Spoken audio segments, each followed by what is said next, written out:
1 Samuel 1ஆம் அதிகாரம் 27ஆம் வசனத்தின் 2வது பகுதி சேர்ந்து நாம் வாசிப்போம். நான் கர்த்தரிடத்தில் கேட்ட என் விண்ணப்பத்தின்படி எனக்கு கட்டளையிட்டார். எல்லாரும் திரும்ப 2 முறை சேர்ந்து வாசிப்போம்.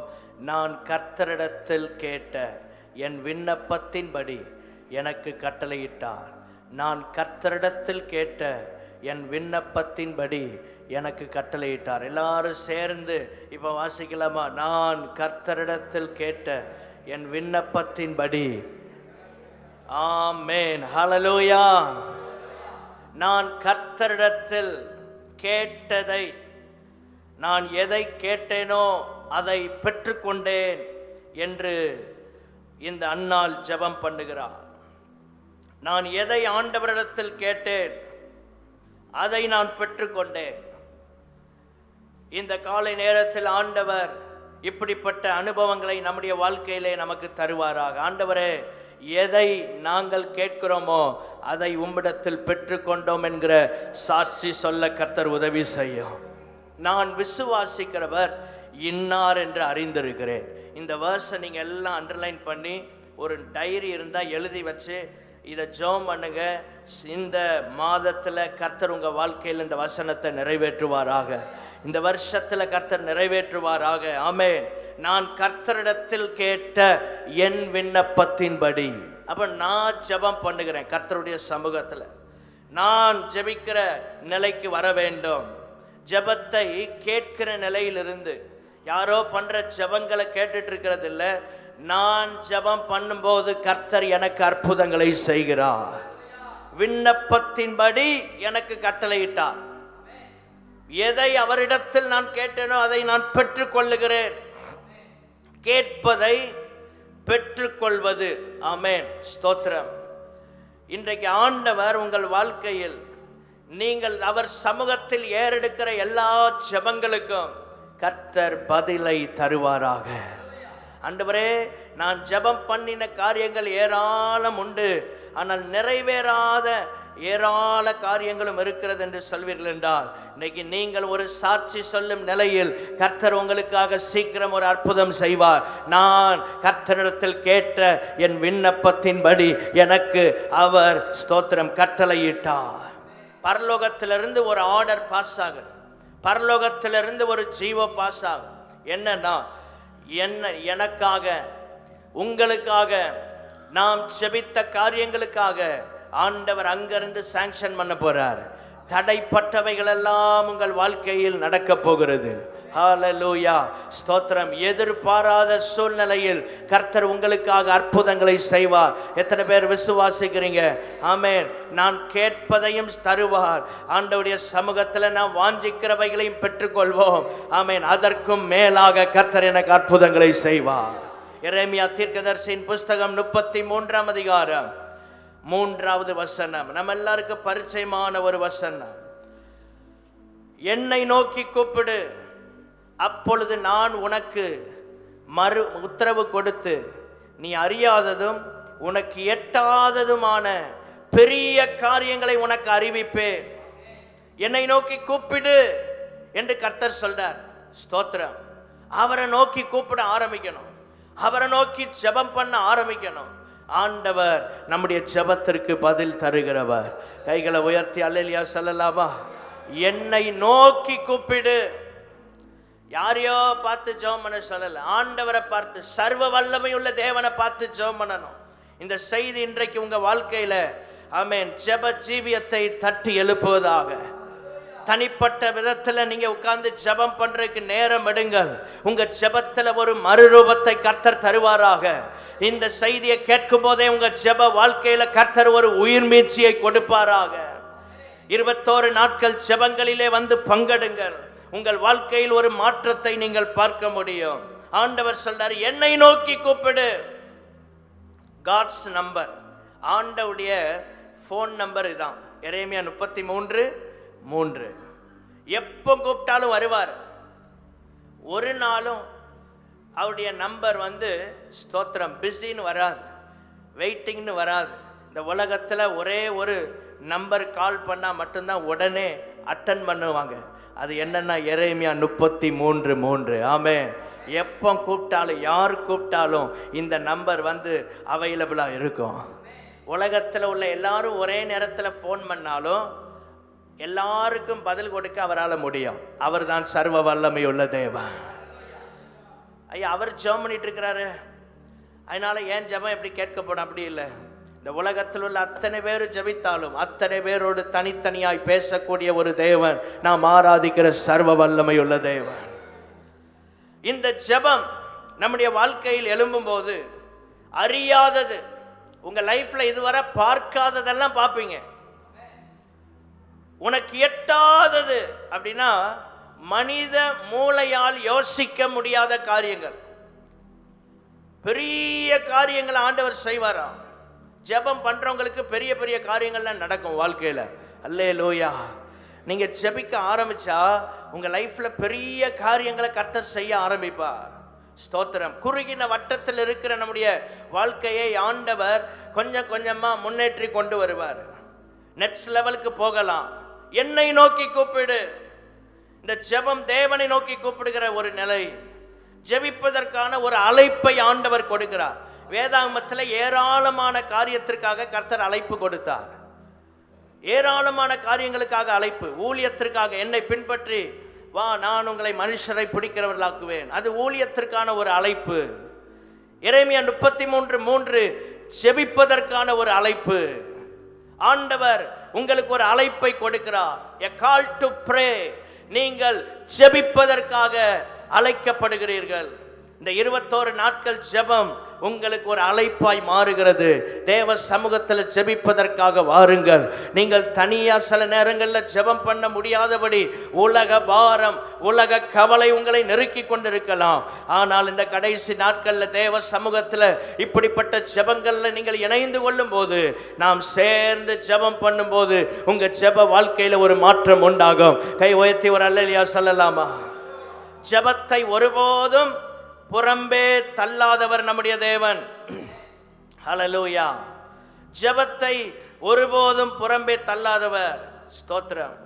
இந்த செய்தியின் தலைப்பு கேட்பதை பெற்றுக்கொள்ளுகிற அனுபவம்.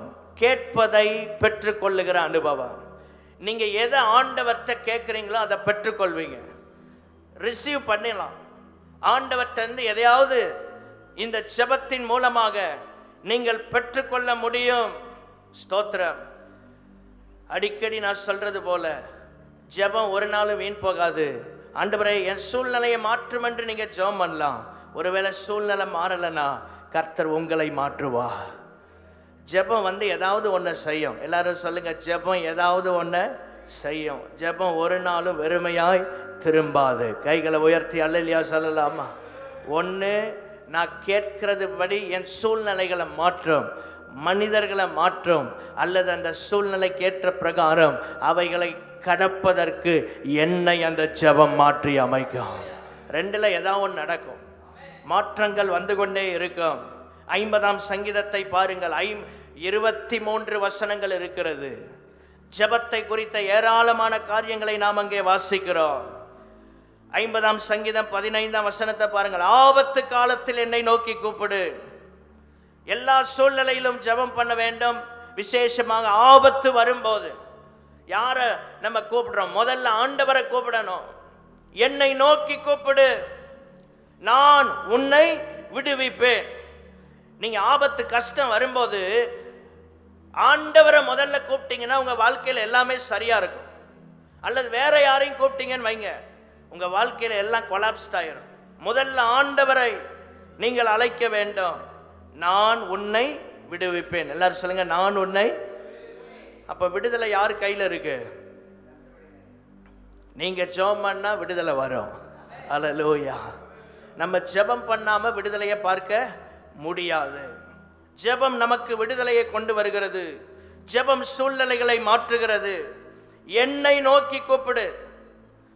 அவரை நோக்கி உண்மையா ஜெபம் பண்ணும்போது நம்முடைய ஜெபங்களுக்கு ஆண்டவர் பதிலை தருகிற சர்வ வல்லமையுள்ள தேவனாக இருக்கிறார். ஹல்லேலூயா. ஜெபம் வந்து நம்முடைய வாழ்க்கையில் பிரதான இடத்தில் இருப்பதாக. ஸ்தோத்திரம். 23ஆம் வசனம், ஸ்தோத்திர பலியிடுகிறவன் என்னை மகிமைப்படுத்துகிறான் என்று சொல்லப்பட்டிருக்கிறது. ஸ்தோத்திரம். ஜெபத்தில் நாம் ஸ்தோத்திர பலி செலுத்தும் போது ஆண்டவருடைய நாமம் மகிமைப்படுகிறதை நாம் பார்க்கிறோம். கர்த்தருக்கு ஸ்தோத்திரம் உண்டாவதாக. உங்கள் ஜெப ஜீவியத்தை அதிகப்படுத்துங்கள். நான் கர்த்தரிடத்தில் கேட்ட என் விண்ணப்பத்தின்படி எனக்கு கட்டளையிட்டார். இந்த சங்கீதங்களில் பல்வேறு சூழ்நிலைகளிலிருந்து ஆண்டவரை நோக்கி ஜெபம் பண்ணுகிறதை நாம் காண முடியும். ஒவ்வொரு சங்கீதம் 150 சங்கீதங்களையும் நீங்கள் வாசிக்கும் போது பல்வேறு சூழ்நிலைகள், ஒரு இடத்துல மனிதர்களால் எதிர்ப்பு வரும், ஒரு இடத்துல சூழ்நிலைகள் எதிராக இருக்கும், ஸ்தோத்திர கூட இருக்கிறவங்க எதிராக இருப்பாங்க. இப்படிப்பட்ட பல சிச்சுவேஷன்ஸுக்கு நடுவில் இருந்து ஏறெடுக்கப்படுகிற ஜெபங்கள் தான் சங்கீத புஸ்தகமாக இருக்கிறது. அதற்கு நடுவில் இருந்து தான் பாடல்களை பாடுறாங்க. அதனால தான் எல்லாரும் இந்த சங்கீதத்தை விரும்புகிறோம். உலகத்தில் இன்னைக்கு அதிகமாக வாசிக்கப்படுகிறது சங்கீத புஸ்தகம். ஏன் தெரியுமா? நம்முடைய சூழ்நிலையோடு அது ஒத்து இருக்கிறது. நம்முடைய சூழ்நிலைகளோடு இந்த வசனங்கள் சில நேரம் கனெக்ட் ஆகும். எதை கேட்கிறோம் அதை பெற்றுக்கொள்வோம். இன்னைக்கு எல்லாரும் சொல்லுங்க, எதை கேட்கிறோம் அதை. ஆபத்து வரும்போது அவரை நோக்கி கூப்பிடணும், அவரை நோக்கி சத்தமிட்டு ஜெபம் பண்ண வேண்டும். நம்முடைய ஜெபங்களை ஆண்டவர் கேட்டு நமக்கு பதில் தருகிற தேவன். ஆமென், ஸ்தோத்திரம். அவருடைய சமூகத்தில் நமக்கான விடுதலை இருக்கிறது. அவருடைய சமூகத்தில் நமக்கான அற்புதம் இருக்கிறது. அவரை நோக்கி ஜெபம் பண்ணி யாருமே எனக்கு அற்புதம் நடக்கலைன்னு சொல்ல முடியாது. ஜெபித்த எல்லாருக்கும் அற்புதங்களை செய்கிற ஆண்டவர். கைகளை உயர்த்தி ஒரு அல்லேலூயா சொல்லலாமா? ஆமென், ஸ்தோத்திரம். இன்னைக்கு ஆண்டவரே, நாங்கள் கேட்பதை பெற்றுக்கொள்ள எங்களுக்கு உதவி செய்யும். உங்கள் வலது கரத்தை இருதயத்தில் வைத்து சொல்லுங்க, ஆண்டவரே நாங்கள் கேட்பதை பெற்றுக்கொள்ள எங்களுக்கு உதவி செய்யும். எல்லாரும் கேளுங்கள், நாங்கள் கேட்பதை பெற்றுக்கொள்ள எங்களுக்கு உதவி செய்யும். அது ஜெபம். ஆண்டவர் சமூகத்திலே மார்க் எழுதின சுவிசேஷம் 11ஆம் அதிகாரம் 24ஆம் வசனத்தை வாசிப்போம். மார்க் 11:24. ஆதலால் நீங்கள் ஜெபம் பண்ணும்போது எவைகளை கேட்டுக் கொள்வீர்களோ, நீங்க எதுக்காக ஜெபம் பண்றீங்க அதை பெற்றுக்கொள்வோம், அவைகளை பெற்றுக்கொள்வோம் என்று விசுவாசியுங்கள், அப்பொழுது அவைகள் உங்களுக்கு உண்டாகும் என்று சொல்லுகிறேன். கேட்கிறது பெருசு இல்ல, கேட்கிறது ஆண்டவர் தருவாருங்கிற விசுவாசம் தேவை. ஆமென், ஸ்தோத்திரம். கேட்கும் போதே விசுவாசம் இல்லாம கேட்கக்கூடாது. கேட்கும் போதே விசுவாசம் இல்லாம கேட்கக்கூடாது. ஒரு ஆள் சுகவீனமா இருந்தார். ஒருவர் நல்ல அபிஷேகம் பெற்ற ஒரு விசுவாசி ஜெபம் பண்றார். அவருக்காக 3.5 மணி நேரம் ஜெபம் பண்ணி இருக்கிறார். 3.5 மணி நேரம் ஜெபம் பண்ணதுக்கு அப்புறம் அவருக்கு இருந்த வியாதி அதிகமாயிருச்சு. அவர் மரண போராட்டத்துக்குள்ள போயிட்டார். ஸ்தோத்திரம். அந்த நிலையில இருந்தவருக்கு தான் 3.5 மணி நேரம் ஜெபம் பண்ணோன்னே அப்படியே அவருக்கு ஸ்தோத்திரம் இருக்கிற பிரச்சனை டபுள் ஆகுது. இப்போ உயிருக்கு இக்கட்டான சூழ்நிலை. அவரை ஐசியூவில் கொண்டு போகிறாங்க. அப்போ வெளியே இவர் சொன்னார், எனக்கு முன்பதாகவே தெரியும் இந்த ஆள் தேற மாட்டார் அப்படின்னு. ஏன் 3.5 மணி நேரம் ஜெபம் பண்ணிரு? முதல்ல தெரியும் இந்த ஆள் என்ன செய்ய மாட்டார், தேற மாட்டார். இன்னைக்கு நிறைய நேரம் நம்ம ஒன்றை மைண்டில் ஃபிக்ஸ் பண்ணிட்டு தான் ஜெபம் பண்ணுறோம். இதெல்லாம் கிடைக்காது, ஆனாலும் கேட்டு பார்ப்போமே, என் ஜெபத்தெல்லாம் ஆண்டவர் எங்கே கேட்பார், இருந்தாலும் கேட்டு பார்ப்போம். ஆண்டவர் சொல்றார், எவைகளை கேட்பீர்களோ அவைகளை பெற்றுக்கொள்வோம் என்று விசுவாசியுங்கள். அதான் ஜெபத்தில் ஒரு டிரான்ஸ்ஃபர்மேஷன் உண்டாகணும். உங்கள் ப்ரேயர் லைஃப்பில் ஒரு மாற்றம் வந்துருச்சுன்னா உங்கள் வாழ்க்கையின் எல்லா பகுதிகளும் மாறும். ஆமே, எவைகளை கேட்பீர்களோ, நீங்கள் எதை கேட்குறீங்களோ அதை தருவார் அப்படிங்கிற விசுவாசம் உங்களுக்குள்ளே இருக்கணும். எப்படி கேட்கணும், எதை கேட்கணுங்கிறத நாம் வரிசையாக தியானிக்க போகிறோம். தேவனுடைய பிள்ளைகளே, என் தேவனிடத்தில் நான் கேட்பதை அவர் எனக்கு கட்டளையிடுவார். God gave me what I asked for. அவரிடத்தில் நான் எதை கேட்கிறேனோ அவைகளை நான் பெற்றுக்கொள்வேன். ஸ்தோத்திரம். நீங்கள் ஜெபம் பண்ணும்போது உங்கள் ஜெபம் இருதயத்தின் ஆழத்திலிருந்து வர வேண்டும். இருதயத்தின் ஆழத்திலிருந்து வர வேண்டும். ஸ்தோத்திரம். அதான் உண்மையான ஜெபமாக இருக்க முடியும். அதே 1 சாமுவேலின் புஸ்தகத்துக்கு திருப்பிக் கொள்ளுங்கள். 1வது அதிகாரத்திற்கு நாம் வரும்போது ஸ்தோத்திரம், அன்னாளுடைய ஜெபத்தை குறித்து சொல்லப்பட்டிருக்கிறது. அவள் தன்னுடைய இருதயத்தை ஊற்றிவிட்டேன் அப்படின்னு சொல்ற. 1 சாமுவேல் 1:15 பாருங்க, கடைசி பகுதி. நான் கர்த்தருடைய சந்நிதியில் என் இருதயத்தை ஊற்றிவிட்டேன். 1 சாமுவேல் 1:15 15 ஸ்தோத்திரம் 15 அதன் கடைசி பகுதி. நான் கர்த்தருடைய சந்நிதியில் என் இருதயத்தை ஊற்றிவிட்டேன். ஸ்தோத்திரம். ஆண்டவருடைய சமூகத்துல ஊற்றணும். Hannah pours out her heart to God. ஆண்டவருடைய சமூகத்துல தன்னுடைய எல்லா பிரச்சனைகளையும், இருதயத்தில் இருக்கிற வியாகுலங்கள், அதை அப்படியே ஊற்றுகிற ஒரு அனுபவம். ஸ்தோத்திரம். நமக்குள்ள இருக்கிற உணர்வுகள் அதெல்லாம் தேவ சமூகத்துல வந்து கொட்டிரணும். தேவ சமூகத்துல நம்ம கொட்டணும். ஸ்தோத்திரம். இந்த உலகத்தில் அல்ல, தேவ சமூகத்தில் நாம் அவைகளை செய்ய கர்த்தர் நமக்கு உதவி செய்வாராக. கைகளை உயர்த்தி அல்லேலூயா சொல்லலாமா? ஆமென். ஸ்தோத்திரம். அவர் சந்நிதியில தான் இருதயத்தை ஊற்றணும். அவர் சமூகத்துல தான் நம்முடைய வாழ்க்கையை அர்ப்பணிக்க வேண்டும். அன்னாளுடைய ஜெபத்தை பாருங்கள். இருதயத்துல அதுக்கப்புறம் ஒன்றுமே இல்லை. அவளுடைய இருதயம் லகுவானது. உங்க இருதயம் ஹார்டா இருக்கக்கூடாது, ரொம்ப சாஃப்டா இருக்கணும். அதற்கு தேவ சமூகத்தில் உங்கள் ஜெபத்தில் நீங்கள் எல்லாத்தையும் ஊற்றணும். உள்ள என்னென்ன இருக்குது. நீங்கள் ஆண்டவர் சமூகத்தில் ஜெபம் பண்ணாத ஆளாக இருந்தால் எங்கேயாவது போய் ஊற்றிடுவீங்க. இன்னைக்கு நிறைய இடங்களில் சிலர் அக்ரெசிவாக மாறிடுவாங்க, பயங்கரமாகிடுவாங்க. காரணம், இருதயத்தை ஊற்றி ஜெபம் பண்ணலை. உங்கள் கவலை, உங்கள் கஷ்டம், உங்களுடைய தேவைகள், உங்கள் போராட்டங்களை தேவ சமூகத்தில் ஊற்றிட்டீங்கன்னா உங்கள் வாழ்க்கையில் ஒரு பெரிய விடுதலையை நீங்கள் பார்ப்பீர்கள். கைகளை உயர்த்தி அல்லேலூயா சொல்லலாமா? தேவ சமூகத்தில் ஊற்றப்படாத காரியங்கள் மனிதர்களுக்கு முன்பாக கொட்டப்படுகிறது. திரும்ப சொல்கிறேன், தேவ சமூகத்தில் ஊற்றப்படாத காரியங்கள் மனிதர்களுக்கு முன்பாக கொட்டப்படுகிறது. உங்கள் வாழ்க்கையில் நடக்கிற எல்லா சூழ்நிலைகளுக்கு நடுவில் ஆண்டவர் சமூகத்தில் இருதயத்தை ஊற்றுங்க. அவர் சமூகத்தில் உங்கள் இருதயத்தை ஊற்றுங்க. ஸ்தோத்திரம். நம்முடைய இருதயம் லகுவாக வேண்டும். சுத்த இருதயத்தை ஆண்டவர் நம்மில் விரும்புகிறார். ஆமென். யாக்கோபு 5:16 நீங்கள் சொஸ்தம் அடையும்படிக்கு உங்கள் குற்றங்களை ஒருவருக்கொருவர் அறிக்கையிட்டு ஒருவருக்காக ஒருவர் ஜெபம் பண்ணுங்கள். நீதிமான் செய்யும் ஊக்கமான வேண்டுதல் மிகவும் பலனுள்ளதாக இருக்கிறது. நீதிமான் அப்படின்னா இருதய சுத்தமுள்ளவன். சுத்த இருதயம் உள்ள இஸ்ரவேலருக்கு தேவன் நல்லவராக இருக்கிறார். நீதிமானுடைய இருதயம் ரொம்ப அவனுடைய ஹார்ட் உண்மையுள்ளதாக இருக்கும். அந்த ஜெபம் வல்லமை உள்ளதாக இருக்கும். உண்மையுள்ள இருதயத்திலிருந்து எழும்புகிற ஜெபங்கள் வல்லமை உள்ளதாக இருக்கும். எல்லாம் சொல்லுங்க, உண்மையுள்ள இருதயத்திலிருந்து எழும்புகிற ஜெபங்கள் வல்லமை உள்ளதாக இருக்கும். மறுபடியும் சொல்லலாமா? உண்மையுள்ள இருதயத்திலிருந்து எழும்புகிற ஜெபங்கள். சொல்ல மாட்டேங்கிறீங்களே, சொன்னாதான் ஏதாவது புரியும். எல்லாரும் சேர்ந்து போய் சொல்லலாமா? உண்மையுள்ள இருதயத்திலிருந்து எழும்புகிற ஜெபங்கள் வல்லமை உள்ளதாக. மற்றதெல்லாம் அப்படி பலன் இல்லாததா போயிடும். ஜெபம் சத்தத்தில் அல்ல. ஸ்தோத்திரம். சத்தமிட்டு ஜெபம் பண்ணோம்.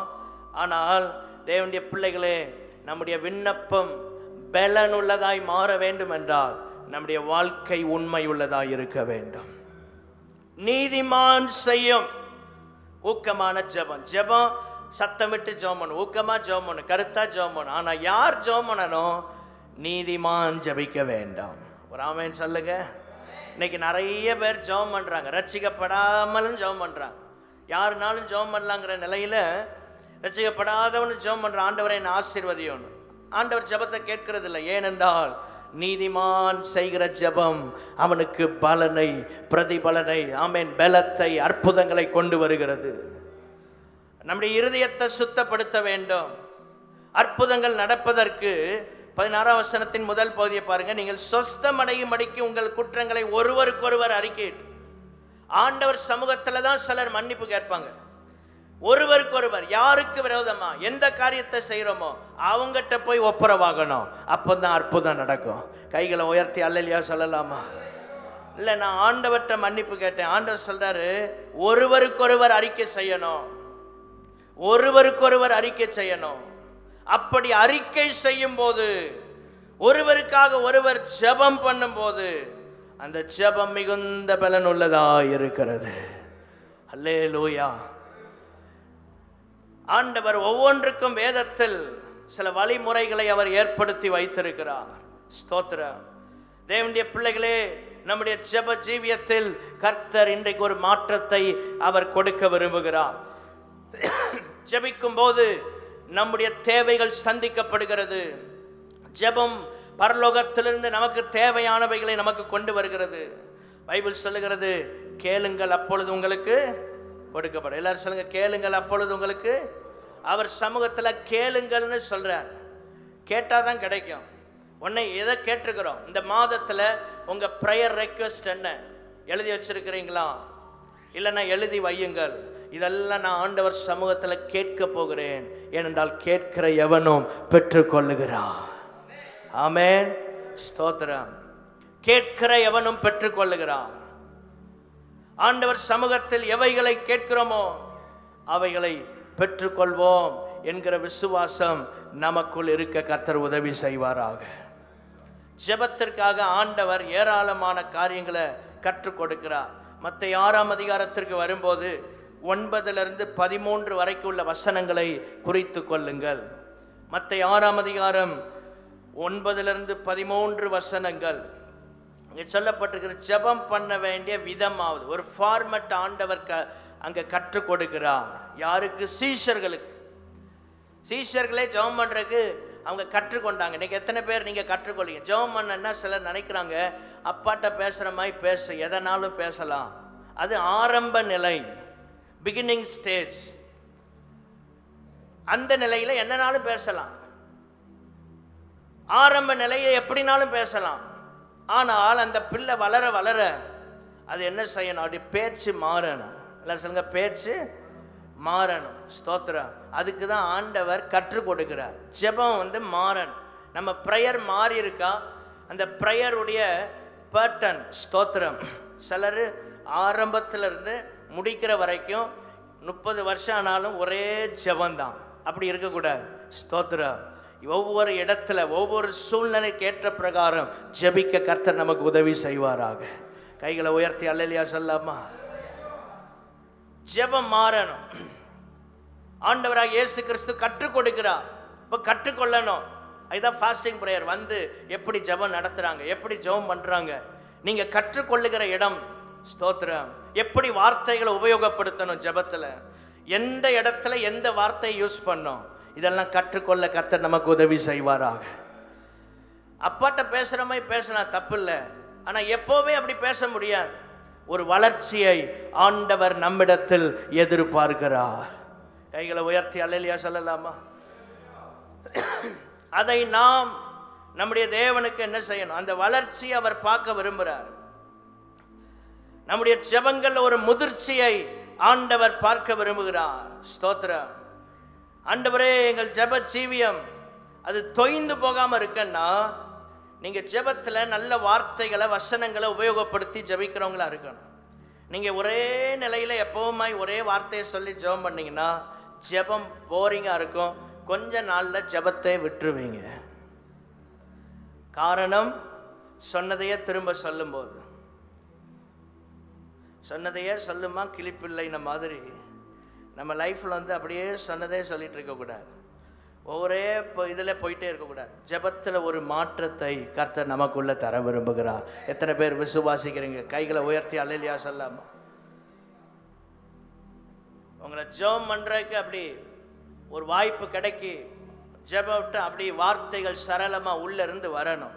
இருதயத்தின் நிறைவு, எல்லாரும் சொல்லுங்க, இருதயத்தின் நிறைவு வாய் பேசும். அந்த இருதயத்தில் வசனம் நிறைந்திருக்கணும்.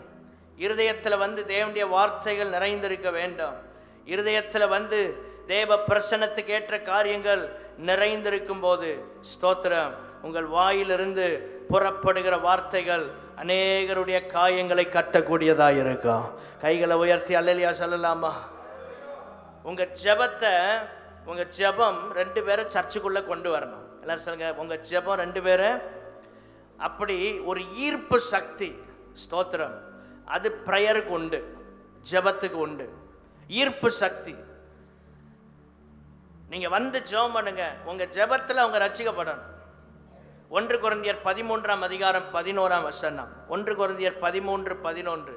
நான் குழந்தையாய் இருந்தபோது குழந்தையை போல பேசினேன், குழந்தையை போல சிந்தித்தேன், குழந்தையை போல யோசித்தேன்.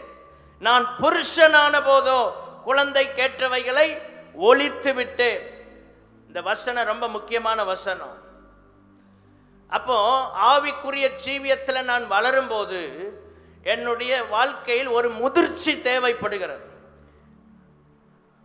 ஒரு நபர் எவ்வளோ மெச்சூர்டாக இருக்கிறாங்கங்கிறத அவங்க பேசுகிற வார்த்தையிலேருந்து கண்டுபிடிக்கலாம். நீங்கள் ஆவிக்குரிய ஜீவியத்தில் எவ்வளோ வளர்ந்துருக்கிறீங்க என்பதை நீங்கள் செய்கிற ஜெபத்திலிருந்து கண்டு கொள்ளலாம். உங்கள் ஜெபம் உங்களுடைய ஆவிக்குரிய வாழ்க்கையின் நிலையை வெளியே காண்பிக்கிறது. கரம் உயர்த்தி அல்லேலூயா சொல்லலாமா?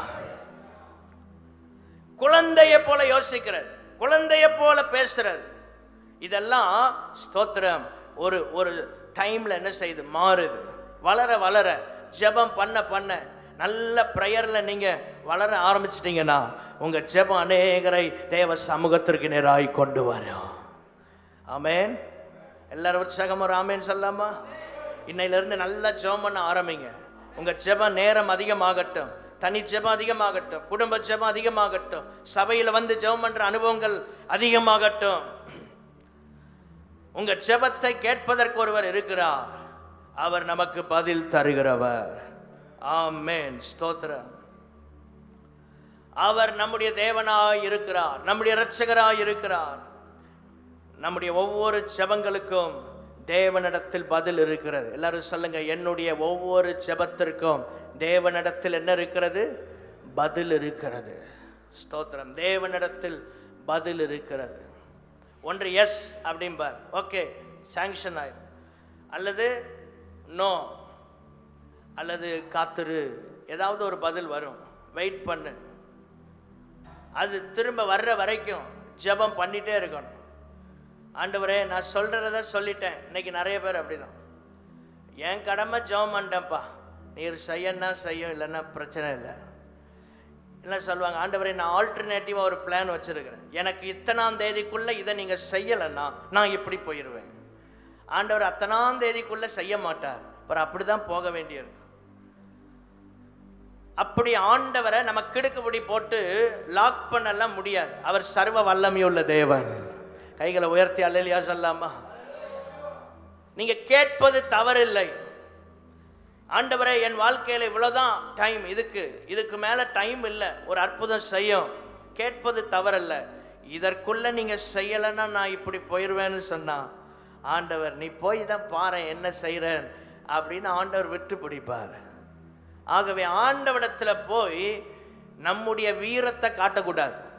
அவர்கிட்ட பணிவோட தாழ்மையோட ஆண்டவரே செய்யும் என்று கேட்கும்போது அவர் நமக்கான எல்லாவற்றையும் செய்து முடிக்கிற ஆண்டவர். கைகளை உயர்த்தி அல்லேலூயா சொல்லலாமா? நன்னாளுடைய ஜெபத்தை நீங்கள் பார்க்கும்போது அவருடைய வாழ்க்கையில் ஸ்தோத்திரம், அவள் எந்த நிலைக்கு வருகிறார்? 3 காரியங்களை வேகமாக சொல்ல போகிறேன். 3 காரியங்கள் ஸ்தோத்திரம். முதலாவதாக பெற்றுக்கொள்ளத்தக்க இடத்தில், ஆமென் ஸ்தோத்திரம், பெற்றுக்கொள்ள இடத்திற்கு வருவது, பெற்றுக்கொள்ளத்தக்க இடத்திற்கு வருவது. உங்கள் லைஃப்பில் தேவனுடைய சமூகத்தில் நீங்கள் ஜெபிக்கிற காரியங்களை பெற்றுக்கொள்ளத்தக்க இடத்திற்கு வர வேண்டும். அந்த இடத்திற்கு வந்தால் தான் அற்புதம் நடக்கும். ஒரு பாயிண்ட் ஆண்டவர் ஃபிக்ஸ் பண்ணியிருப்பார், இதற்கு வந்தா அற்புதம், இந்த இடத்துல வந்து நின்னா ஜெயம், தெய்வீக சுகம் அப்படின்னு ஆண்டவர் ஒன்றை ஃபிக்ஸ் பண்ணியிருப்பார். அந்த பாயிண்ட்ல வந்து கரெக்டாக அதை ரீச் பண்ண கர்த்தர் நமக்கு உதவி செய்வாராக. அல்லேலூயா. நாகமானுக்கு ஒரு பாயிண்ட் ஆண்டவர் ஃபிக்ஸ் பண்ணார். என்ன ஃபிக்ஸ் பண்ணாரு? யோர்தான் நதியில் 7வது நேரம் மூழ்கி எழும்பும் போது உன்னுடைய வாழ்க்கையில் அற்புதத்தை நீர் பார்ப்பாய். ஆண்டவர் ஃபிக்ஸ் பண்ண பாயிண்ட் அதான். அந்த இடத்திற்கு வர்ற வரைக்கும் அற்புதம் ஒன்று நடக்கலை.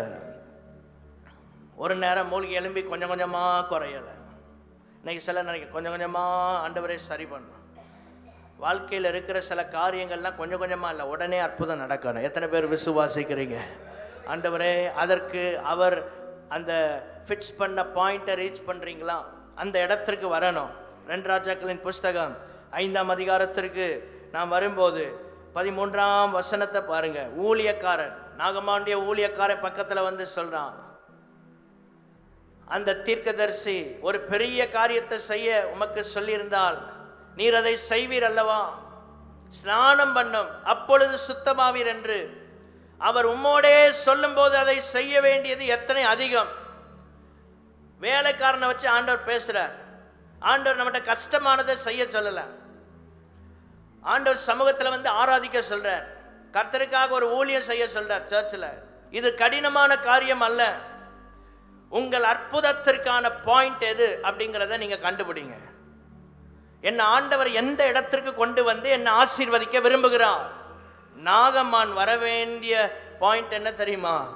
அவனை இந்த இடத்துல தன்னை முற்றிலும் 100% தாழ்த்த வேண்டும் என்று கர்த்தர் எதிர்பார்த்தார். அப்பதான் கிரியை நடக்கும். இந்த இடத்திற்கு இறங்கின போது, எல்லாரும் சொல்லுங்க, இந்த இடத்திற்கு இறங்கின போது அற்புதம் நடந்துச்சு. நம்ம இறங்குனாதான் அற்புதம். இந்த இடத்திற்கு வா நாகமானே அப்படின்னு ஆண்டவர் அவனை வர வைக்கிறார். இவன் நினைச்சான், பெரிய தளவாடங்களோடு படைகளோடு போறோம், நமக்கு ஒரு பெரிய ஹானர் கிடைக்கும். சீரியா தேசத்தில் உனக்கு ஹானர் இருக்கலாம், ஆனால் தேவ சமூகத்தில் நீ வர வேண்டிய இடத்துக்கு வந்தாதான் அற்புதம் நடக்கும். விசுவாசித்த அல்லேலூயா சொல்லுங்க. நான் உம்மோடே சொல்லும்போது, அவர் சொல்லும்போது நீர் செய்ய வேண்டியது எத்தனை அதிகம். 14ஆம் வசனம், அப்பொழுது அவன் இறங்கி, அந்த வேர்டை அண்டர்லைன் பண்ணுங்க, இறங்குறான். கொஞ்சம் மேலே இருந்து அப்படி பெருமையை விட்டு கீழே இறங்கணும். நம்முடைய கௌரவத்தை விட்டு கீழே இறங்கணும். குடும்ப பெருமைகள், குடும்ப பின்னணியத்தை குறித்த பெருமைகள், இதை விட்டு கீழே இறங்குனா அற்புதம் செய்வாராம். கை வைத்து அல்லேலூயா சொல்லாமா? என் ஃபேமிலி அவ்வளோ பெருசுங்க, நாங்கள் இன்னார் இன்னார் இன்னார் இப்படி சொல்லிட்டு இருக்கலாம். ஆண்டவர் சொல்லார், சில இடங்கள்ல கீழே இறங்கும் போது ஆண்டவர் நம்மை உயர்த்துவார். கைகளை உயர்த்தி அல்லேலூயா சொல்லலாமா? அந்த பாயிண்ட்ல கொண்டு வந்து நாகமான ஆண்டவர் என்ன செய்றார்? தொடரார். அன்னால் பெற்றுக்கொள்ளத்தக்க இடத்திற்கு ஸ்தோத்திரம் அவ வர்றான். பெற்றுக்கொள்ளத்தக்க இடம் என்னது? தேவனுடைய ஆலயம். நாகமான் வாழ்க்கையில் பெற்றுக்கொள்ளத்தக்க இடம் அவன் தன்னை தாழ்த்த வேண்டிய ஒரு நிலையை குறிக்கிறது. அன்னால் வாழ்க்கையில் பெற்றுக்கொள்ள வேண்டிய இடம் தேவனுடைய சமூகம். அந்த இடத்திற்கு வரும்போது ஆண்டவர் நமக்கு அற்புதங்களை செய்கிறார். ஆண்டவரே, இன்னைக்கு நல்ல ஒரு தீர்மானத்தோடு இந்த இடத்துல இருந்து போனோம். இதுவரை நாங்கள் கேட்டு எதையோ ஒன்றை பெற்றுக்கொள்ளலைன்னா, அன்னால போல பெற்றுக்கொள்ள இடத்திற்கு வந்து, பெற்றுக்கொள்ளத்தக்க இடமாய சபைக்கு வந்து ஜெபம் பண்ணி பெற்றுக்கொள்ள கர்த்தர் உதவி செய்ய. கரங்களை உயர்த்தி அல்லேலூயா சொல்லலாமா? ஏன் சபைக்கு கூப்பிடுறோம் ஜனங்களா? பெற்றுக்கொள்ளத்தக்க இடம் இங்கே தான். ரிசீவ் பண்ணுற இடம், வேர்டை ரிசீவ் பண்ணுறோம், பிளஸ்ஸிங்ஸை ரிசீவ் பண்ணுறோம், ஆண்டவர்கிட்ட இருந்து கிருபைகளை ரிசீவ் பண்ணுறோம். இதெல்லாம் எந்த இடத்துல நடக்கு? சபையில் நடக்கிறது. 48ஆம் சங்கீதம் 9ஆம் வசனம், தேவனே உமது ஆலயத்தின் நடுவிலே உமது கிருபைகளை சிந்தித்து கொண்டிருக்கிறோம். கிருபையை ரிசீவ் பண்ணுறோம், அதான் சிந்திக்கிற அனுபவம். ஆண்டவர் சமூகத்துக்கு வந்து யாரும் வெறுமையா போகக்கூடாது. ஸ்தோத்திரம். தேவனுடைய பிள்ளைகளே, ஆண்டவர் நமக்காக ஸ்தோத்திரம் வைத்திருக்கிறதை, அவர் நமக்காக முன் குறித்ததை பெற்றுக்கொள்ள கர்த்தர் நமக்கு உதவி செய்வாராக.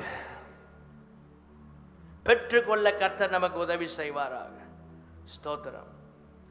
எனக்கான ஒன்று தேவனிடத்தில் இருக்கிறது. எல்லாரும் சொல்லுங்க, எனக்கான ஒன்று. எத்தனை பேர் விசுவாசிக்கிறீங்க? எனக்கான ஒன்று என் தேவனிடத்தில், அதை நான் பெற்றுக்கொள்ள வேண்டும். ஒவ்வொரு நாளும் புதுசு புதுசாக வச்சிருக்கிறார். ஒரு கிஃப்ட் பேக் உங்களுக்கு ரெடியாக இருக்கு ஆண்டவர் சமூகத்தில். ஜெபம் பண்ணா பெற்றுக்கொள்ளலாம். எல்லாரும் சொல்லுங்க, ஜெபம் பண்ணா பெற்றுக்கொள்ளலாம். ஒவ்வொரு நாளுக்கும் ஆண்டவர் புது கிருபையை வைத்திருக்கிறார். புது கிருபை ஆண்டவர் நமக்கு வைத்திருக்கிறார். யாரு கொடுக்கிறார்? ஜெபிக்கிறவர்களுக்கு ஆண்டவர் கொடுக்கிறார். தேவ சமூகத்தை நோக்கி பார்க்கிறவர்களுக்கு ஆண்டவர் கொடுக்கிறார். புலம்பல் தீர்க்கதரிசியின் புஸ்தகம் 3ஆம் அதிகாரம் 23ஆம் வசனம். புலம்பல் 3:23. அவைகள் காலைதோறும் புதியவைகள், உமது உண்மை பெரிதாய் இருக்கிறது. காலைதோறும் புதுசு புதுசு ஆண்டவர் நம்ம லைஃப்ல செய்யறதுக்கு ரெடியா இருக்கிறார். நீங்க காலைதோறும் அவரை தேடினா அவர் உங்களுக்கு தேவையானதை தருவார். கரங்களை உயர்த்தி அல்லேலூயா சொல்லலாமா? நீங்க சில நேரம் அந்த டைமை மிஸ் பண்ணிட்டீங்கன்னா அடுத்து உங்க வேலை பளுக்கள் உங்களை நெருக்கம், உலக காரியங்கள் நெருக்கம், உங்களால் ஜெபம் பண்ண முடியாது. அதனால தான் தேவ சமூகத்தில் அதிகாலையில் கர்த்தரை தேடும்போது புது கிருபைகளை நாம் பெற்றுக்கொள்ள முடியும். கைகளை உயர்த்தி அல்லேலூயா சொல்லலாமா? காலைதோறும் புதியவைகள். பழச தரமாட்டார் ஆண்டவர்கிட்ட. எல்லாம் புதுசாக வரும். ஸ்தோத்திரம். சங்கீத புஸ்தகம் 90ஆம் சங்கீதம் 14ஆம் வசனம். நாங்கள் எங்கள் வாழ்நாள் எல்லாம் களி கூர்ந்து மகிழும்படி காலையிலே எங்களை உமது கிருபையால் திருப்தியாக்கும். ஆண்டவரே, காலையில் உங்க கிருபையை தந்து எங்களை வந்து திருப்தியாக்கணும். வாழ்நாளுக்கு தேவையான கிருபை தினந்தோறும் காலையில கொடுக்கப்படுகிறது. வாழ்நாளுக்கு தேவையான கிருபைகளை தினந்தோறும் காலை நேரத்தில் கர்த்தர் நமக்கு தருகிறார். அல்லேலூயா சொல்லலாமா? வாழ்நாள் எல்லாம் எத்தனை வருஷம் வாழ்றோமோ அத்தனை வருஷமும் களி கூர்ந்து மகிழ வேண்டும் என்றால் காலையில் எழும்பி தேவ சமூகத்தில் ஜெபம் பண்ணும்போது அதற்கான கிருபைகளை கர்த்தர் தருகிறார். நல்ல கைகளை தட்டி இன்னைக்கு ஒரு தீர்மானம் எடுங்க. ஆண்டவரே, ஒவ்வொரு நாள் அதிகாலையில் உங்கள் சமூகத்தில் வந்து புது கிருபைகளை பெற்றுக்கொள்ள உதவி செய்யும். கைகளை தட்டி ஜெபம் பண்ணுங்க. புதிய அபிஷேகத்தை பெற்றுக்கொள்ள உதவி செய்யும். எனக்காக நீர் வைத்திருக்கிற மேன்மைகளை அனுபவிக்க உதவி செய்யும். பெற்றுக்கொள்ளத்தக்க இடத்திற்கு வருவதுதான் ஆமென் நீங்கள் கேட்பதை ஆண்டவர் உங்களுக்கு செய்வதற்கான ஒரு காரியம். அதிகாலையில தேவ சமூகத்துக்கு வரணும். அதான் பெற்றுக்கொள்ளத்தக்க இடம். முதல்ல சொன்னேன், நம்மை தாழ்த்தணும். அது பெற்றுக்கொள்ளத்தக்க இடம். இரண்டாவதாக ஸ்தோத்திரம், தேவனுடைய பிள்ளைகள் அண்ணால போல தேவ சபைக்கு வரணும். பெற்றுக்கொள்ளத்தக்க இடம். மூன்றாவதாக ஸ்தோத்திரம், அதிகாலையில தேவ சமூகத்துக்கு தினந்தோறும் வர வேண்டும். வாரத்தில் ஒரு நாள் அல்ல, வாரத்தின் முதல் நாள்ல இருந்து கடைசி நாள் வரைக்கும் ஆண்டவரே காலையில் நீர் தருகிறவைகளை ரிசீவ் பண்ண எங்களுக்கு உதவி செய்யும். அவர் ரெடியாக வச்சிருக்கிறார். நல்ல கவனிங்க. காலையில் என் மகா என் சமூகத்துக்கு வந்து ஜெபம் பண்ணுவாங்க. நான் கொடுக்க போறேன்னு ஆண்டவர் கிருபையை ரெடி பண்ணி வச்சிருக்கிறார். எல்லாம் பேக் பண்ணி ரெடியாக இருக்கும். நம்ம காலையில் அவர் சமூகத்துக்கு வரல. எத்தனையோ நாள் ஆண்டவர் காத்திருக்கிறார். இன்னைக்கு வந்துடும் என் பிள்ளை, இன்னைக்கு என்ன தேடிரும் அப்படின்னு ஆண்டவர் ரெடியா அற்புதங்கள் எல்லாம் வச்சுட்டு உட்கார்ந்துருக்கிறார். நம்ம தூங்கிட்டே இருக்கும் போது நமக்கானவைகள் பரலோகத்தில் சேர்க்கப்பட்டு கொண்டு தான் இருக்கும். நீங்க பெற்றுக்கொள்ளன்னா ஜெபம் பண்ணணும் காலையில். ஆமென். கைகளை உயர்த்தி அல்லேலூயா சொல்லலாமா? தேவன் உங்களுக்காக வைத்திருக்கிறத நீங்க வாங்கணும்னா அதிகாலையில் கர்த்தரை தேடணும். அதான் பெற்றுக்கொள்ளத்தக்க இடம். ஆமென். சரியான நேரம் அதிகாலையில். அது எதை குறிக்கிறது என்றால், ஆண்டவரே என் வாழ்க்கையின் முழுமையும் உமக்கு தருகிறேன் என்று சொல்லி ஆரம்பத்தில் கர்த்தருக்கு நம்மை அர்ப்பணிக்கும் போது அந்த ஹோல் டே, முழு நாளும், என்னுடைய வாழ்நாள் எல்லாம் எனக்கு உமக்கு நான் என்னை அர்ப்பணிக்கிறேன் என்கிற நிலையை அது காண்பிக்கிறது. இரண்டாவதாக அதிகாலை நேரம் எதை காண்பிக்கிறது? என் வாழ்க்கையில் முதலிடத்தை உமக்கு கொடுக்கிறேன் என்பதை காண்பிக்கிறது. நிறைய சொல்லிட்டே போகலாம், ரெண்டு காரியத்தோட நிறுத்துறேன். ஒன்று, அதிகாலையில் ஜெபம் பண்ணுவது எதை குறிக்கிறது? ஸ்தோத்திரம், ஆண்டவரே என் வாழ்க்கையின் முழுமையையும் உமக்கு தரேன். அல்லேலூயா. இரண்டாவதாக, என் வாழ்க்கையின் முதலிடத்தை உமக்கு தருகிறேன். யாரோடையும் பேசுறதுக்கு முன்னால ஆண்டவர்கிட்ட பேசிடணும். எத்தனை பேர் அந்த நிலைக்குள்ள வர விரும்புறீங்க? உங்க லைஃப்ல இந்த ப்ரேயர், இந்த personal prayer, early morning prayer, அதிகாலை ஜெபம் உங்க வாழ்க்கையில இருந்தா நீங்க ஒரு நாள் வெட்கப்பட்டு போக மாட்டீங்க, ஒரு நாள் கைவிடப்பட்டு போக மாட்டீங்க. ஆண்டவர் உங்களை யூஸ் பண்ணுவார் ஊழியத்தில், ஆண்டவர் உங்களை பயன்படுத்துவார். அதிகாலை ஜெபத்துக்கு தனி மகிமையே இருக்கு. அதிகாலை ஜெபத்துக்கு தனி மகிமை இருக்கு. ஆண்டவர் சமூகத்தில் சில மணி நேரங்கள் செலவிடுங்கள், உங்களுக்கானதை நீங்கள் பெற்றுக்கொள்ள முடியும். காலைதோறும், எல்லாரும் சொல்லுங்க, காலைதோறும் அவைகள் புதியவைகள். ஃப்ரெஷ்ஷாக தர்ற ஃப்ரெஷ் அனாயிண்டிங் ஆண்டவர் தரதை பெற்றுக்கொள்ளுங்க. ஏற்கனவே 10-15 வருஷத்துக்கு முன்னால் பெற்ற அபிஷேகம் அந்த பழையதே பாடி அப்படியே வண்டியை கொண்டு போகாமல் இன்னைக்கும் ஆண்டவர் ஒரு புதிய கிருபை என்கிட்ட தந்திருக்கிறார்னு அந்த நிலைக்குள்ளே வர கர்த்தர் உதவி செய்வாராக. கைகளை உயர்த்தி அல்லேலூயா சொல்லலாமா? ஆமென், ஸ்தோத்திரம். ரொம்ப நம்ம பழசையே பேசிகிட்டு இருக்கிறோம் அப்படின்னா இன்னைக்கு நம்மகிட்ட ஒன்றும் இல்லைன்னு அர்த்தம்.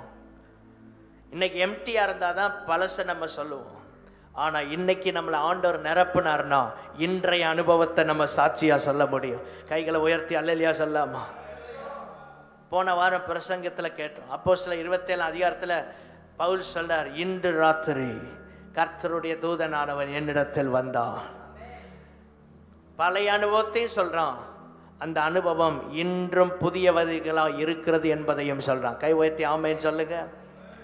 பழசையும் மறக்கக்கூடாது, புதிய அனுபவத்தையும் விடக்கூடாது. எல்லாரும் சொல்லுங்க, பழசையும் மறக்கக்கூடாது, கர்த்தர் செய்த நன்மையை மறந்துடக்கூடாது. அகிரிப்பா ராஜாக்கு முன்னால போய் நிற்கும் போது அவன் ஆண்டவர் ரட்சித்த சாட்சியை சொல்றான். அதான் பழையது. ரட்சிக்கப்பட்ட சாட்சி நம்மிடத்துல மறந்துடக்கூடாது, அது ஞாபகத்தில் இருக்கணும். ரெண்டாவது, இப்போ என்ன அனுபவத்தில் இருக்கிறோம் அது ரொம்ப வெயிட்டா இருக்கும் அந்த டெஸ்டிமோனி. அதையும் சொல்றதுக்கு நம்ம ஆயத்தமா இருக்கணும். அந்த கிருபைகளை ஆண்டவர் நமக்கு தருவாராக. கரங்களை உயர்த்தி அல்லேலூயா சொல்லலாமா? ரெண்டாவது குறிப்பு, பெற்றுக்கொள்ளத்தக்க விதத்தில் ஜெபிப்பது. முதல்ல சொன்ன பெற்றுக்கொள்ளுகிற இடத்திற்கு வருவது. ரெண்டாவது, பெற்றுக்கொள்ளத்தக்க விதத்தில் ஜெபம் பண்ணணும். உங்க ப்ரேயர் ஆண்டவர்கிட்ட இருந்து ரிசீவ் பண்ற அளவில் இருக்கணும். இவனுக்கு ஒன்றையும் கொடுக்கக்கூடாதுங்கிற நிலைக்கு போயிடக்கூடாது. வாசிப்போம். அதற்கு நாம் செய்ய வேண்டிய காரியம் என்ன? 1 சாமுவேல் 1:11 எடுத்துக்கொள்ளுங்கள்.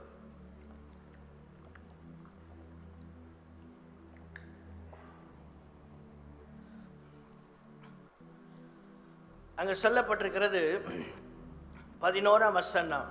சேனைகளின் கர்த்தாவை, சேர்ந்து வாசிங்க. சேனைகளின் கர்த்தாவே, தேவரீர் உமது அடியாளின் சிறுமையை கண்ணோக்கி பார்த்து உம்முடைய அடியாளை மறவாமல் நிலைத்தருளி. உமது அடியாளுக்கு எத்தனை அடியாள் வருது பாருங்க.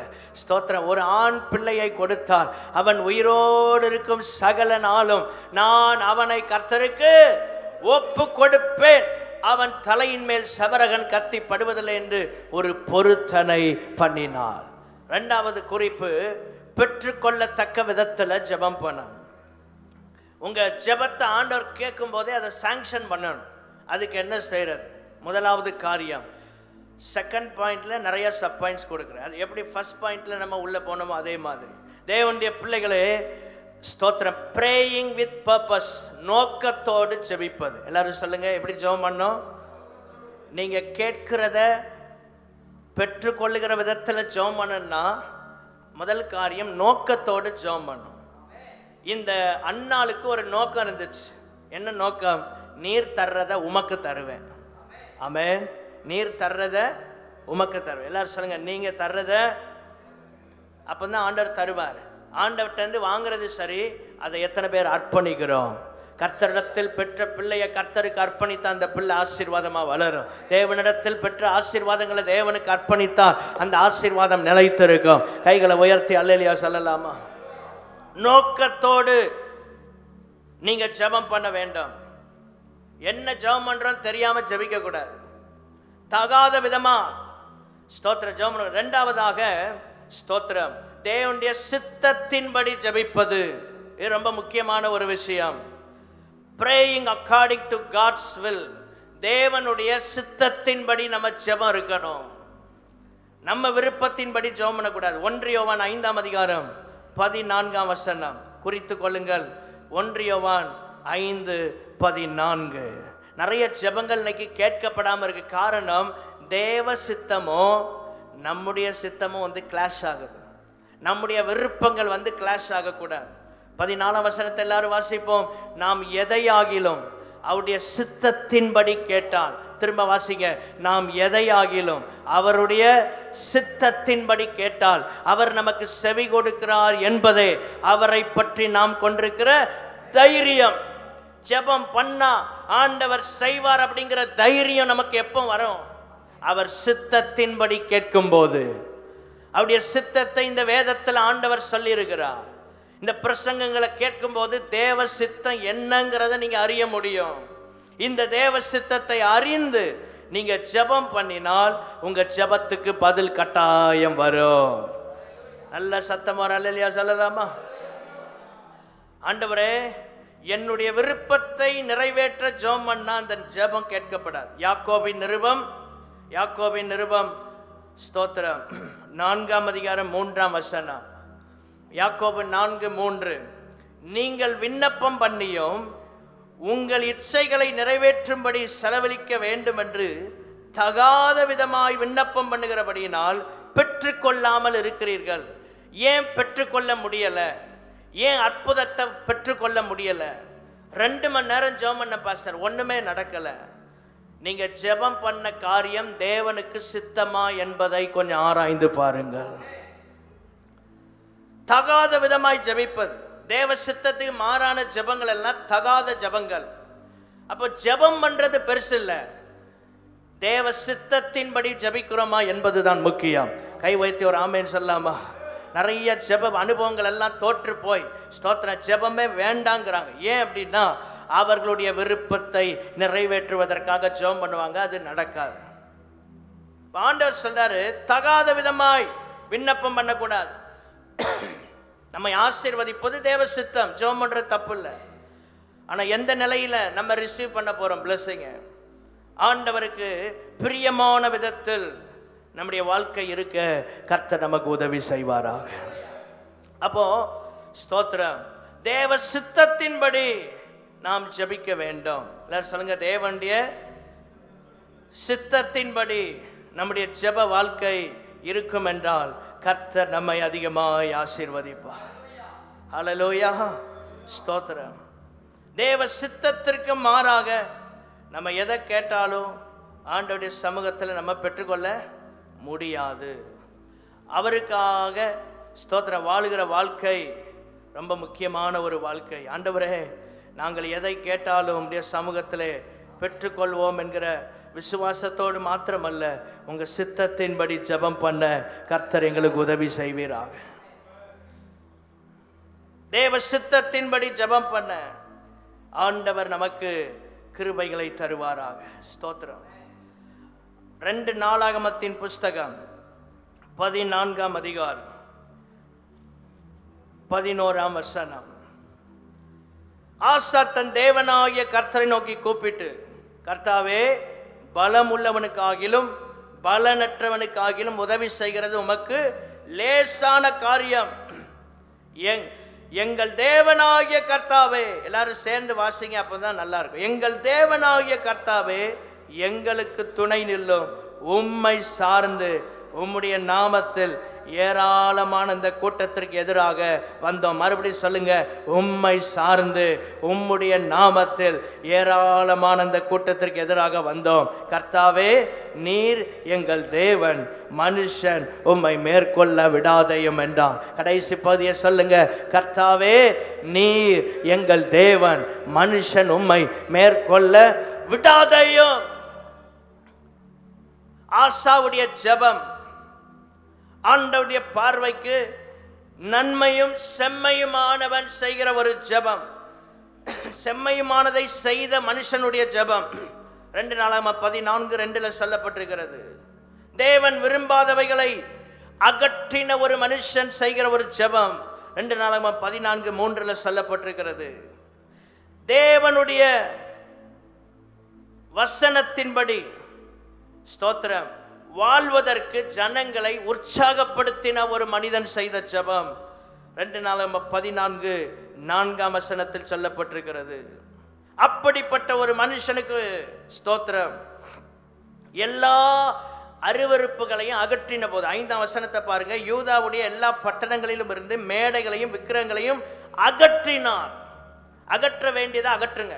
உங்க வீட்டுக்குள்ள வேண்டாதது இருக்கக்கூடாது, அகற்றி விடுங்க. அவனுக்கு முன்பாக ராஜ்யம் அமெரிக்கா இருந்தது. அந்த வேர்டை குறித்து கொள்ளுங்கள். உங்களுக்கு உங்க குடும்ப வாழ்க்கை, ஆமென், உங்க வீடு அமெரிக்கையாய் சமாதானமாய் இருக்க வேண்டுமென்றால் நீங்கள் அகற்ற வேண்டியவைகளை அகற்றுவதற்கு கர்த்தர் உதவி செய்வாராக. எதை வீட்டுக்குள்ள வைக்கக்கூடாது, தேவையற்ற காரியங்கள் உங்க குடும்பத்துக்குள்ள நுழையக்கூடாது, அகற்றுங்கள். ஆமென். அப்பொழுது 6 பாருங்க, கர்த்தர் அவனுக்கு இளைப்பாறுதலை கட்டளையிட்டார். யுத்தமே இல்லை. அந்த வருஷங்களில் அவனுக்கு விரோதமான யுத்தம் இல்லாதிருந்தது. உங்க லைஃப்ல எப்பவுமே போராட்டம் இருக்கக்கூடாது. ஒரு சமாதானமான காலம் வேணும்னா நீங்கள் ஆண்டவருடைய ஸ்தோத்திரம் வசனத்தின்படி வாழ்வது மாத்திரம் அல்ல, வேண்டாதவைகளை அகற்ற வேண்டும். எல்லாரும் சொல்லுங்க, வேண்டாதவைகளை. அந்த கிருபைகளை ஆண்டவர் நமக்கு தருவாராக. அது இருந்தால் நம்ம லைஃப்ல சில பிளஸ்ஸிங் தடைபட்டு கொண்டே இருக்கு. இப்போ ஆசாவுடைய ஜெபம், அவன் சொல்றான் உம்மை சார்ந்து ஸ்தோத்திரம். 3வதாக இந்த பெற்றுக்கொள்ளத்தக்க விதத்தில் நம்ம ஜெபம் பண்ணும் என்று நாம் சொல்லும்போது அந்த நிலையில் அவரை சார்ந்து எதிரானவைகளை எதிர்கொள்வது. எல்லாரும் சொல்லுங்க, அவரை சார்ந்து எதிரானவைகளை. இந்த அனுபவத்துக்குள்ள வரணும். ஆண்டவரை உம்மை சார்ந்து நான் இதை எதிர்கொள்றேன். இந்த பிரச்சனைய ஏன் பலத்தில் எதிர்கொள்ள மாட்டேன், என்னுடைய அனுபவத்தில் எதிர்கொள்ள மாட்டேன், உம்மை சார்ந்து. எல்லாரும் சொல்லுங்க, உம்மை 24/7 ஆண்டவரை சார்ந்து கொள்ளுகிற ஒரு வாழ்க்கை. ஏன் தைரியமா நிற்கிறோம், தைரியமா பிரசங்கிக்கிறோம், ஓடுறோம் அப்படின்னா தேவனை சார்ந்து கொண்டிருக்கிறோம். இந்த உலகத்துல வேற எதையும் சார்ந்து கொள்ளல. அவர் போதும், அவர் நடத்துவார். அவரை சார்ந்து கொள்ளும் போது எதிரானவைகளை எதிர்கொள்ள முடியும். எல்லாரும் சொல்லுங்க, தேவனை சார்ந்து கொண்டால் எதிரானவைகளை எதிர்கொள்ள முடியும். ஆமென், ஸ்தோத்திரம். எதிரானவைகளை எதிர்கொள்ள முடியும். 4வதாக 1 தெசலோனிக்கேயர் 5:17 நாம் வரும்போது 1 தெசலோனிக்கேயர் 5:17 1 தெசலோனிக்கேயர் 5:17 இடைவிடாமல் ஜெபம் பண்ணுங்கள். எல்லாரும் சொல்லுங்க, இடைவிடாமல். எப்படி அப்படியே கண்ணை திறந்து வச்சு 24/7 இருக்க முடியுமா? முடியாது. அப்போ ஆண்டவர் என்ன சொல்றாரு? இடைவிடாமல் ஜெபம் பண்ணுங்கன்னா. சிலர் ஜெபம்னா தூக்கம், தூக்கம்னா ஜெபம் அப்படியே மாறிடும். ஒரு சர்க்கிள்லே இருப்பாங்க. ஜெபனாலே அப்படியே 3ஆம் வானம் வரைக்கும் 2 கொரிந்தியர் 12 சொல்லப்பட்ட பிரகாரம், ஆண்டவரே நான் கண்களை மூடி 3ஆம் வானத்திற்கு எடுத்துக்கொள்ளப்படுறேன்னு பவுல் சொன்ன மாதிரி சிலர் எப்போவுமே ஜெபம்னா 3ஆம் வானத்தில் இருப்பாங்க. கொஞ்சம் பூமியில் இருக்க முயற்சி எடுங்க, தேவ சமூகத்தில் இருக்க முயற்சி எடுங்க. ஆலயத்தில் வந்தோடனே 3ஆம் வானத்துக்கு போயிடக்கூடாது, கொஞ்சம் தட்டி எழுப்புங்க. ஆமென், ஸ்தோத்திரம். ரொம்ப நேரம் 3ஆம் வானத்தில் இருந்தால் திரும்ப ரிட்டர்ன் வர்றது கஷ்டம். ரொம்ப நேரம் 3ஆம் வானத்தில் என்ன செய்யக்கூடாது, இருக்கக்கூடாது. இடையிடையே போயிட்டு பவுல் சொல்றாரு, அவர் ஒரு தடவை தான் போன மாதிரி சொல்றார். இன்னைக்கு சில தினமும் 3ஆம் வானத்தில் தான் இருக்காங்க. இப்போதான் ஆண்டவரோடு உட்காந்து காஃபி சாப்பிட்டு வரேங்கிறான்.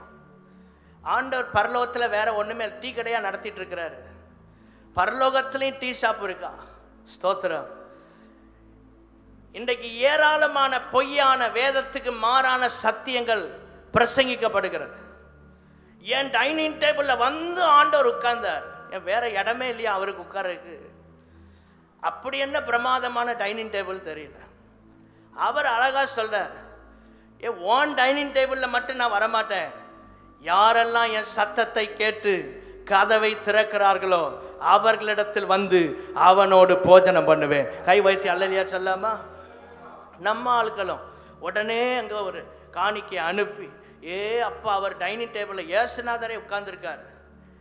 வெளிப்படுத்தின விசேஷம் 3ஆம் அதிகாரம் 20ஆம் வசனத்தை வாசித்து பார்த்தா எல்லா வீட்டுக்குள்ளேயும் ஆண்டவர் வர்றாருன்னு சொல்லப்பட்டிருக்கு. ஒரு அல்லேலூயா சொல்லாமா? காதில் பூசுத்தினவன் இப்படியே கேட்டு கேட்டு நம்ம இதுதான் வார்த்தை நினச்சிட்டு இருக்கோம். அதுக்குதான் சபைக்கு வரணும், ஆண்டவருடைய வேர்டை ரிசீவ் பண்ணணும், வசனத்தை நல்லா வாசிக்கணும். வாசப்படியிலன்னு கதவை தட்டுறார். என் சத்தத்தை கேட்டு கதவை திறந்தார். இது எதை குறிக்கிறது? ஒரு ரிலேஷன்ஷிப். டைனிங் டேபிள் உட்காந்து சாப்பிட வரல, போஜனம் பண்ணுவேன் அப்படின்னா ஃபெல்லோஷிப்க்கு அடையாளம். ஃபெல்லோஷிப் ஃபுட் அப்படின்னாலே ஃபெல்லோஷிப் தான். சேர்ந்து சாப்பிட்றோம் அப்படின்னா ஒரு ஐக்கியம். ஃபோன் பண்ணி கூட முடியுமா? எரேமியா 33:3, ஆண்டவர் இன்னைக்கு மதியம் நல்ல மீன் குழம்பு இருக்கு, சாப்பிட வந்துடும். ஆண்டவரை கூப்பிட முடியுமா? அப்படியெல்லாம் சிலர் ஏதோ அவங்க வீட்டு மெய்டு மாதிரி ஆண்டவரை ட்ரீட் பண்ணுறது. ஆண்டவரை நான் இன்னைக்கு இந்த இடத்துக்கு போகிறேன், எனக்கு பின்னால் வாரும். ஆண்டவரை ஸ்தோத்திரம் கூலிப்படமாய் வச்சுருப்பாங்க. நான் இங்கே போகிறேன், என் கூட வாரும். இந்த ஆள்கிட்ட இன்னைக்கு சண்டை போட போகிறேன், அதையும் சொல்லிடுவாங்க. அப்பவும் என் கூட நில்லும் ஆண்டவரை, அவன் இன்னும் அடிச்சிடக்கூடாது. ஜெபம் எங்கெல்லாம் போயிட்டுருக்கு பாருங்க. ஜெபங்கிற பேரில் இன்றைக்கு என்னெல்லாமோ நடக்கு.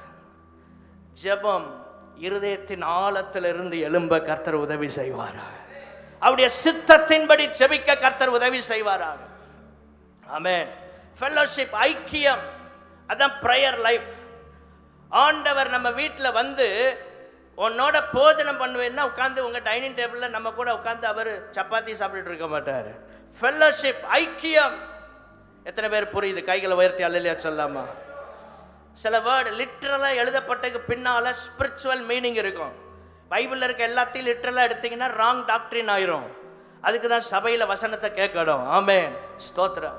நம்ம ஆட்களும் பரவாயில்ல, நம்ம பாஸ்டருக்கு ஒரு நாளும் அவர் டைனிங் டேபிளுக்கு இயேசுநாதர் வந்த மாதிரி சொல்லவே இல்லையே. இவருக்கு தான் இயேசுநாதர் அடிக்கடி தெரிகிறார். அடிக்கடி தெரிஞ்ச ஆபத்து, சீக்கிரம் மேலே போயிடுவோன்னு அர்த்தம். அடிக்கடி தெரியக்கூடாது. நமக்குள்ள இருக்கிறார் ஆண்டவர். எத்தனை பேர் ஃபீல் பண்றீங்க? ஒரு அல்லேலூயா கூட இல்லை பாருங்க. நமக்குள்ள ஆண்டவர் இருக்கிறார். எனக்குள்ள இருந்து ஆண்டவர் கிரியேட் செய்ய விரும்புகிறார். ஆமென், ஸ்தோத்திரம். அப்போ தேவனோடு பேசுவதை என் வாழ்க்கையில் பழக்கமாக்க வேண்டும். அதான் 4வது குறிப்பு. தேவனோடு பேசுறது. செகண்ட் பாயிண்ட்ல ஒரு 4வது சப் பாயிண்ட் என்ன அப்படின்னா, தேவனோடு பேசுறதை என் வாழ்க்கையில பழக்கமாக்கணும், ரொட்டீனா கொண்டு வரணும். அதான் இடைவிடாமல் ஜெபம் பண்ற அனுபவம், அந்த பிரேயர் ஸ்பிரிட்ல இருக்கிற அனுபவம். இந்த அனுபவத்தை கர்த்தர் நமக்கு தருவாராக. இடைவிடாம ஜெபம், தேவனோடு பேசுறதை நம்முடைய வாழ்க்கையில பழக்கமாக்கணும். 2 நாள் ஜெபம் பண்ணிட்டு 3ஆம் நாள் ஆண்டவரே இன்னைக்கு என்னால முடியலப்பா, இன்னொரு நாள் பார்ப்போம். ஆண்டவரும் பார்ப்பார், இன்னைக்கு என்னால் உன்னை ஆசீர்வதிக்க முடியாது, கொஞ்சம் கஷ்டப்படு, நாளைக்கு பா. உங்கள் ஜெப வாழ்க்கையில் கர்த்தர் ஒரு மாற்றத்தை தருவாராக. 3வது குறிப்பு கேட்பதை பெற்றுக்கொள்ளுகிற அனுபவத்தில் 3வது குறிப்பு பெற்றுக்கொண்டேன் என்ற மன திருப்தியில் செல்வது. பெற்றுக்கொண்டேன் என்கிற மன திருப்தி. ஜெபம் பண்ணிட்டு ஸ்தோத்திரம், அவ பெற்றுக்கொள்றதுக்கு முன்னாலே மன திருப்தியோட போயிட்டான். இன்னைக்கு நமக்கு எத்தனை பேருக்கு அந்த மன திருப்தி வருது? கேட்டுட்டே இருப்போமே தவிர தந்துட்டாருங்கிற நிச்சயத்தோட செல்ல மாட்டோம்.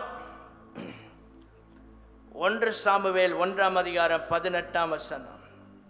அப்பொழுது அவள் உம்முடைய அடியாளுக்கு உம்முடைய கண்களிலே தயை கிடைக்க கிடவது என்றால், பின்பந்த ஸ்திரீ புறப்பட்டு போய், நல்ல கவனிங்க, சேர்ந்து வாசிங்க. பின்பந்த ஸ்திரீ புறப்பட்டு போய் போஜனம் செய்தால் அப்புறம் அவள் துக்கமுகமாய் இருக்கவில்லை. கைகளை உயர்த்தி அல்லேலூயா சொல்லலாமா? நல்லா சாப்பிடுங்க. உங்க ஜெபம் பண்ணிட்டு போய் என்ன செய்யணும்? ஃபாஸ்டிங்கை முடிச்சு சாப்பிடணும். ஸ்தோத்திரம். அப்புறமும் துக்கமுகமா இருக்கக்கூடாது. சாப்பிடாம இருக்கிறது பெரிய வரணும்னு நினைக்கிறாங்க. ஒழுங்கா சாப்பிடுங்க. அங்க சொல்லப்பட்டிருக்கு 1 சாமுவேல் 1ஆம் அதிகாரம் 8ஆம் வசனத்துல, அன்னாளை ஏன் அழுகிறாய், ஏன் சாப்பிடாது இருக்கிறாய்? பிசாசு வந்து நல்லா சாப்பிட விட மாட்டான், அழ வச்சுட்டே இருப்பான். எப்போ பார்த்தாலும் செல்லதுக்கு அழுதுகிட்டே, எதை எடுத்தாலும் அழுக. பிசாசுடைய ஒரு வேலை. சாப்பிட மாட்டான், சாப்பிட விட மாட்டான், சாப்பிட விருப்பம் வராது. ஏன் சாப்பிடாது இருக்கிறாய்? உங்க வாழ்க்கையில் உள்ள பிரச்சனைகள் இப்படி உங்களை ஒடுக்கும்.